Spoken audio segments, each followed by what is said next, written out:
Hi, everyone, and welcome to Monday's blog post. So, we are continuing to work on job interview and resume skills. And more specifically, we're going to work on references and letters of recommendation.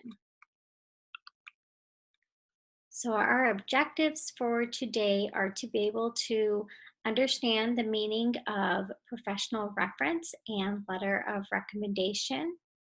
We're going to be able to put references into our resumes and determine where the letter of recommendations go. And then we're going to be able to decide on who we want as a reference or letter of recommendation and what is a professional way to ask this person. So our anticipatory set for today is to choose a coworker that you worked with last quarter at ACT. So that's from January through March. And you're going to tell two positive things about this coworker and one thing that this coworker does really well at the agency you worked with them at. You can share with the staff member. You could write it in your blog post or in the comments to this blog post. So go ahead and pause the video. Now that you're back and you've had a moment to talk about the character traits of a coworker and a coworker's work skills, you're probably wondering, how does this relate to my interview? Well, it relates because if you were somebody to write a letter of recommendation or to be a reference for a coworker, those are some things that you would want to be able to say.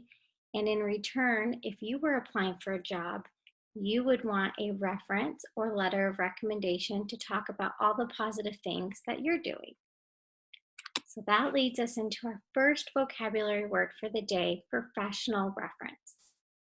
And a professional reference is a person who can be asked for information about your character, your abilities, and your work experience. Now, this is not going to be your mom or dad or your neighbor or the lady you met at the grocery store. This is going to be a teacher, it could be a coworker, it could be a supervisor at one of your volunteer sites. Whoever it is, they need to be able to talk positively about you and they need to be able to talk professionally about you. Our next vocabulary word is letter of recommendation. A letter of recommendation is written by a supervisor, coworker, or someone who knows your skills, work habits, and achievements and is recommending you for a job that you're applying for. So this is like a reference, but it's done in a more professional manner by them writing about those skills instead of verbalizing them. So I'm going to play you guys a quick video.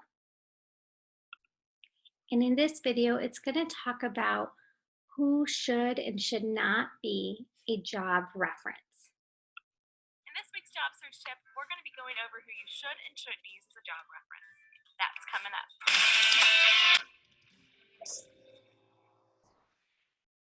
Hey guys, I'm Kim with SnagJob, your #1 source for hourly jobs, and welcome to our weekly job search advice show. So here's a question that job seekers ask us a lot. Who should I use as a reference for my job? Your best bet is to keep your references as professional as possible. Make sure that you pick people who can really attest to your work ethic. Even if you've never had a job before, there's probably someone out there who can vouch for your professionalism. Can I use my mom? No. My teacher? Yes. How about my old boss? Yes. What about my fiance? No.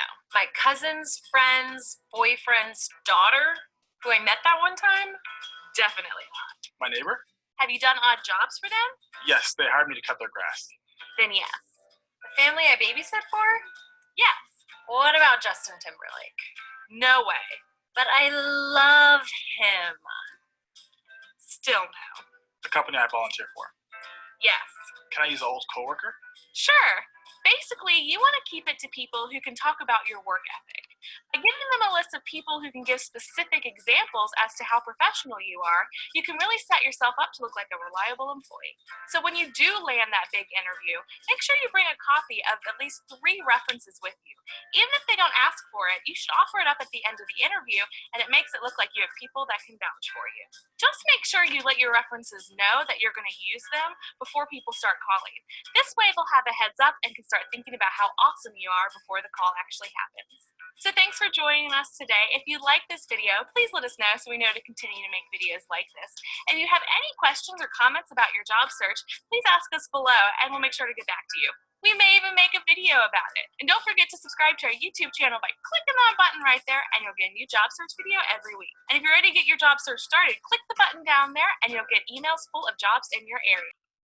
So no matter how much we love Justin Timberlake or any other famous person, they can't be a reference for us. They don't know how we work professionally. But there are people that do know how you guys work.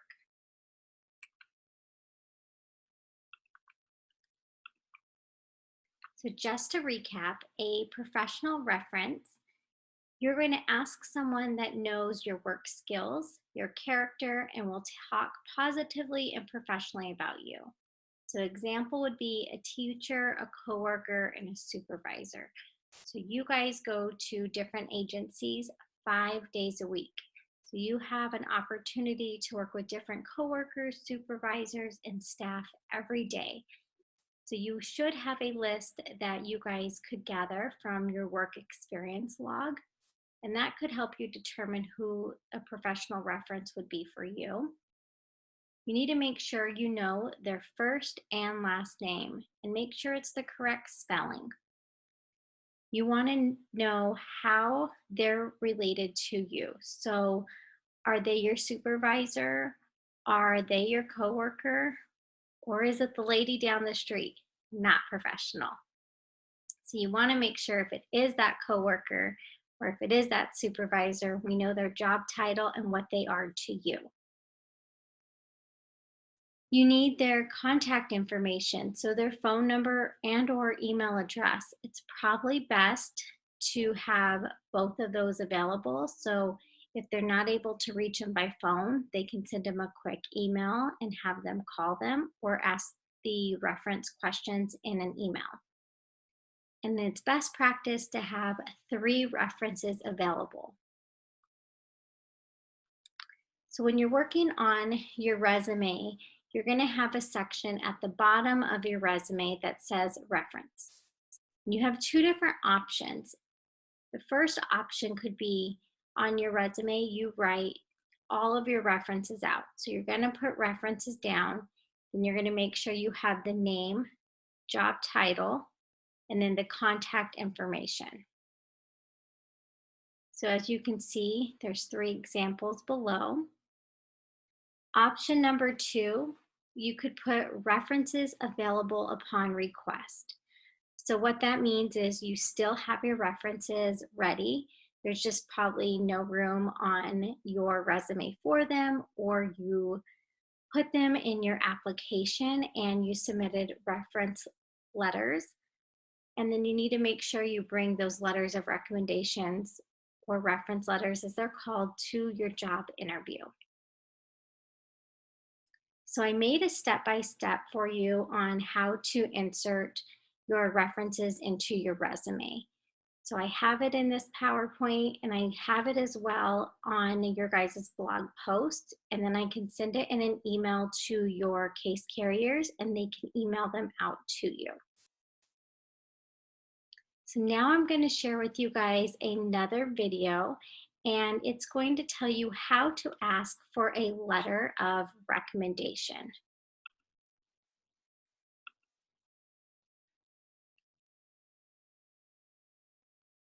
We're going to see how to request a reference letter. We will see some tips along with some do's and don'ts for reference letters. Let's go ahead and dive in. As we interview at different companies, some of them may ask for a reference letter. In the past, it was more common to give a hard copy. Nowadays, it is more than likely you'll have your reference send an email directly or provide you with a signed PDF. First things first, make sure you hand pick your reference. In many situations, he or she may have to speak with someone from HR, write a letter, or possibly fill out a questionnaire. So it is important that this person is solid and knows you well. Imagine if you choose a reference and the person doesn't know you, the recruiter may see right through this. You don't want this happening. Make sure you pick someone who knows of your achievements and can speak well about you. Number two, give your reference the option of referring you or not. Make sure he or she doesn't feel forced to do so. Imagine the person feels pressured and writes your reference letter. Do you think he or she will try their best? Doubt it. You don't want it to be sloppy or lack the necessary impact or attention desired. Number three, advise your reference.